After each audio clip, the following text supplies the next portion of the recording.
for this week's clinic lesson, it's going to be based on greenside bunkers. The way that we're going to start with going through the greenside bunker shot is first ball position. We want to make sure the position of the ball is in the front of our stance. If we were taking an actual shot or a normal golf shot, we would be positioning the ball towards our left heel or in the front portion of our stance, somewhere in this section here.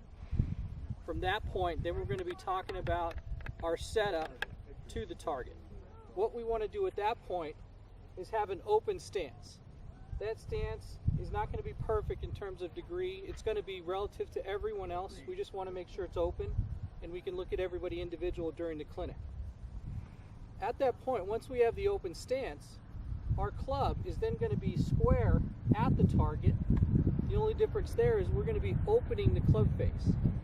Opening the club face will be turning the club, and what I like to do as a point of reference is using the lines on the club and point those to my left foot. So once I've turned the club to where the lines are pointed to the left foot, then I'll take my grip. We don't want to take our grip first and then try to open the club. We want to open the club, aim the lines at our left foot, then go ahead and grip it from there. So once I've taken my stance that's open, put down the club, which is square to the target, turn the club open, again, point of reference is my left foot, then grip it.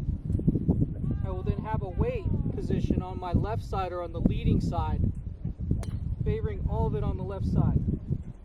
From there, we'll take an easy motion back and through.